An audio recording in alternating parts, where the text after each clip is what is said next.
அனைவருக்கும் வணக்கம். சற்று முன் வெளியான முக்கிய அறிவிப்புப்படி 60 வயதிற்கு மேற்பட்ட மூத்த குடிமக்கள் அனைவரும் பயன்பெறும் வகையில் அவர்களுக்கு உதவித்தொகை வழங்குவது குறித்தும் மேலும் புதிய சலுகைகள் வெளியாகியுள்ளன. இதை பத்தி விரிவாக நம்ம வீடியோல பார்க்க போறோம். வீடியோவை கடைசி வரைக்கும் ஸ்கிப் பண்ணாம பாருங்க. வீடியோக்குள்ள போறதுக்கு முன்னாடி இந்த வீடியோ லைக் பண்ண பிடிச்சுக்கோங்க. இப்போ இந்த சேனலுக்கு முதல் முறை வரீங்கன்னா சப்ஸ்கிரைப் பட்டனை பிடிச்சுக்கோங்க. அப்படியே பக்கத்துல இருக்கக்கூடிய பெல் ஐகான் பட்டன் பிடிச்சுக்கோங்க. வாங்க வீடியோக்குள்ள போகலாம். முதலாவது அறிவிப்பாக, தமிழ்நாட்டில் பொது விநியோக திட்டத்தின் கீழ் குடும்ப அட்டைதாரர்களுக்கு ரேஷன் கடைகள் மூலமாக அரிசி இலவசமாகும். துவரம்பருப்பு, சீனி, கோதுமை, சமையல் எண்ணெய் உள்ளிட்ட அத்தியாவசிய பொருட்கள் மலிவு விலையில் வழங்கப்பட்டு வருகிறது. இதனால் ஏழை எளிய மற்றும் நடுத்தர மக்கள் மிகவும் பயன்பெற்று வருகின்றனர்.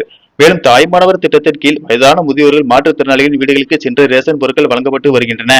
மேலும் ரேஷன் கார்டு அடிப்படையில் மகளிர் உரிமைத்தொகை திட்டத்தின் கீழ் தகுதியுள்ள குடும்ப தலைவிகளின் வங்கி கணக்கில் மாதம் ரூபாய் 1000 வர வைக்கப்பட்டு வருகிறது. மேலும் ரேஷன் கடைகளில் தீபாவளி மற்றும் பொங்கல் பண்டிகை முன்னிட்டு அனைத்து குடும்ப அட்டைதாரர்களுக்கும் பண்டிகைக்கு தேவையான அத்தியாவசிய பொருட்கள் மற்றும் ரொக்க பணம் வழங்கப்பட்டு வருகிறது. இந்த நிலையில் தாவேக அரசு தங்களுடைய தேர்தல் பிரச்சாரத்தின் போது பல்வேறு வாக்குறுதிகளை அறிவித்திருந்தது. தற்போது மகளிர் உரிமைத்தொகை பெற்று வரும் 60 வயதிற்கும் மேற்பட்ட மூத்த குடிமக்கள் புதிய மறுசீரமைப்பு நடவடிக்கையின் கீழ் முதியோர் உதவித்தொகை என்ற திட்டத்திற்கு மாற்றப்படுவார்கள். இதனால் இதுவரை ரூபாய் 1000 பெற்று வந்த அவர்களுக்கு மாதம் ரூபாய் 3000 வழங்கப்படும். அதற்கான கணக்கெடுக்கும் பணிகள் நடைபெற்று வருகின்றன. வருகிற தமிழக பட்ஜெட் கூட்டத்தொடரில் 21 வயது முதல் 60 வயதிற்குட்பட்ட பெண்களுக்கு 2500 ரூபாயும் 60 வயதிற்கு மேற்பட்ட பெண்களுக்கு 3000 ரூபாய் வழங்குவதற்கான அறிவிப்பு வெளியாகும் என்று கூறப்படுகிறது. அடுத்த அறிவிப்பாக, தாய்மானவர் திட்டத்தை 60 வயது வரை விரிவாக்கம் செய்ய அரசு திட்டமிட்டுள்ளதாக தகவல் வெளியாகியுள்ளது.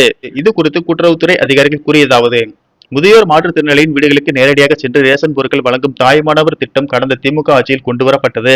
புதியதாக ஆட்சி பொறுப்பேற்றுள்ள தாவேக அரசும் இத்திட்டத்தை தொடர்ந்து செயல்படுத்தி வருகிறது. தற்போது 70 வயதிற்கு மேற்பட்ட முதியவர்கள், மாற்றுத்திறனாளிகள் என சுமார் 20 லட்சம் பேருக்கு இத்திட்டத்தின் கீழ் வீடு தேடி ரேஷன் பொருட்கள் வழங்கப்பட்டு வருகின்றன. இந்நிலையில் முதல்வர் விஜய் அறிவுறுத்தலின்படி 60 வயதிற்கு மேற்பட்ட முதியவர்கள், மாற்றுத்திறனாளிகள், கைம்பெண்களும் பயன்பெறும் வகையில் இத்திட்டம் விரிவாக்கம் செய்யப்பட உள்ளது. நன்றி.